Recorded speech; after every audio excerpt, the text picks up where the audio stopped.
Satu-satunya kau Tuhan, tidak ada dua Tuhan. Tapi kayak ginilah kami minta, kami dapat. Aduh Tuhan, maafkan dia ya Tuhan, maafkan dia Tuhan. Kalau marah, siapa yang marah? Nek si rakyat itu tolol. Udah berjanji nggak akan menggunakan gunung ini, dipakai sama dia. Kan bodoh dia. Udah biar ya Bang. Sudah biar aja sana. Ya, tapi kan Apa sih Bang? Kalau marah, siapa yang marah? Nek si rakyat itu tolol. Udah berjanji nggak akan menggunakan gunung ini, dipakai sama dia. Kan bodoh dia. Udah biar ya Bang. Sudah biar aja sana.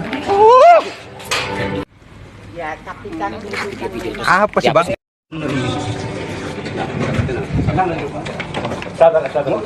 Diri Tuhan. Udah Bang, mau ibadah Pak, mau ibadah dulu.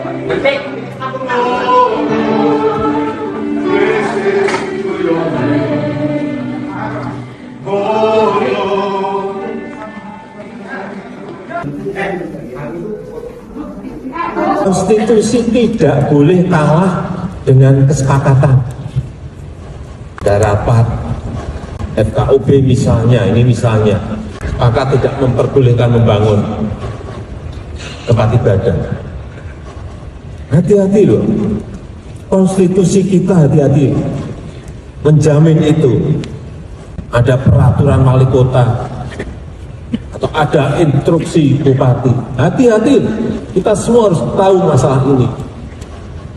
Konstitusi kita itu memberikan kebebasan beragama dan beribadah.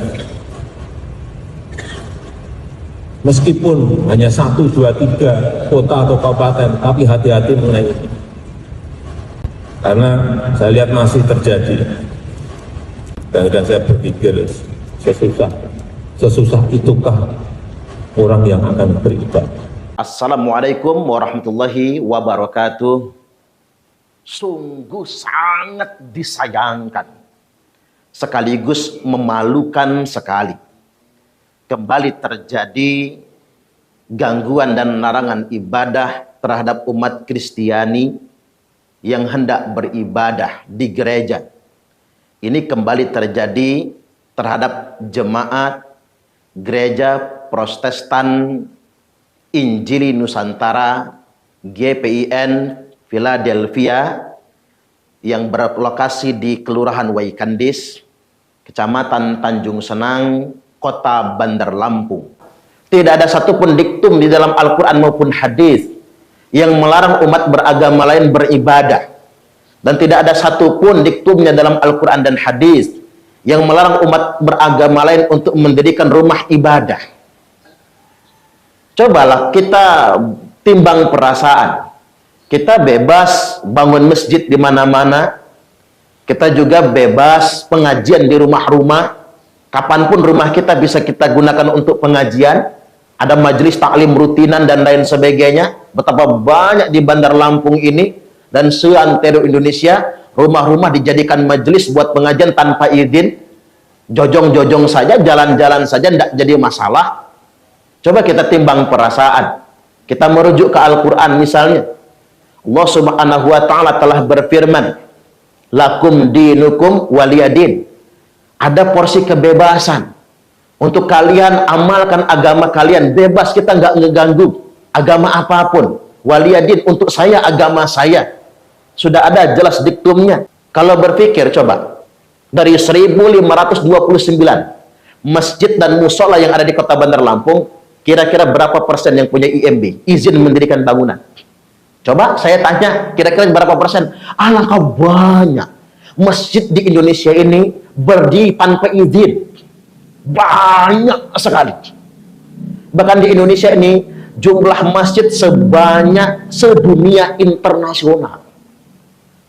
Bisa satu RT itu beberapa masjid. Bayangkan di negara-negara Arab nggak ada yang namanya masjid berdekatan. Masjid itu antara masjid satu dengan masjid yang berikutnya berkilo-kilo jaraknya. 1 kilo, 2 kilo, bahkan 3 kilo. Negara-negara Arab begitu. Karena mengapa? Yang berhak membangun masjid adalah pemerintah. Kerajaan Arab Saudi. Nggak boleh orang inisiatif bikin masjid sendiri. Walaupun dia punya tanah, punya uang banyak, nggak bisa dia inisiatif. Kalau tanpa izin dari pemerintah. Oke, negara terdekat kita, Brunei Darussalam, Malaysia, masjid jauh-jauh. Malaysia itu kerajaan Islam loh. Brunei Darussalam itu kerajaan Islam, masjid jauh-jauh. Karena nggak sembarang bikin masjid. Nah, Indonesia, masjid berdekatan. Bahkan ada di Sukarame ini, Bandar Lampung, jarak masjid cuma 15 meter. Masing-masing Jumatan. Masing-masing mengumandangkan azan. Dan saya nggak yakin kalau masjid tersebut ada IMB-nya, izin mendirikan bangunan, izin rumah ibadah. Saya nggak yakin. Apa sih recok banget? Umat beragama lain susah sekali bikin rumah ibadah. Sedangkan kita bebas. Bebas dan semau-maunya tanpa aturan. Ya, secara fikih agama, masjid berdekatan itu sebetulnya melanggar hukum. Melanggar hukum fikih, nggak boleh yang sedemikian rupa. Semau-mau kita bikin masjid. Ini saya sangat prihatin sekali. Sekali lagi, cobalah kita berpikir waras. Cobalah kita berjiwa besar gitu. Jangan kemudian playing victim. Kok seakan-akan kita cemburu gitu dengan agama lain. Seakan-akan kita ini tidak ada apa-apanya. Seakan-akan umat Islam ini terzolimi. Apanya yang terzolimi? Justru sebetulnya ada pihak-pihak yang sengaja memang melemparkan isu-isu playing victim. Seakan-akan kondisi umat Islam ini berbahaya dan darurat. Seakan-akan umat agama lain itu adalah ancaman. Jadi yang pertama, saya ingin petakan ada kecenderungan orang menjadi insecure. Seperti nggak percaya diri. Kemudian yang kedua, yang perlu saya tegaskan adalah ada gejala oknum-oknum tertentu sengaja membangun fobia terhadap umat Kristen di Indonesia. Kristen fobia. Dan ini yang sangat saya sayangkan sekali. Ada ustadz-ustadz yang memprovokasi umat untuk fobi terhadap agama Kristen. Saya juga heran. Dia pikir ketika dia membangun fobia kepada umat Kristiani, umat beragama lain, itu benar. Itu jihad. Itu bukan kebenaran. Itu bukan jihad. Itu sangat memalukan sekali. Kok ada ya? Orang-orang mengatasnamakan Islam, menceramahkan Islam, tapi untuk membangun image negatif terhadap umat beragama lain, menjelek-jelekkan umat beragama lain, lalu mengajak umat ini untuk fobi, ketakutan terhadap umat agama lain. Kok ada gitu? Bahkan terkadang melibatkan ustadz-ustadz yang skalanya nasional.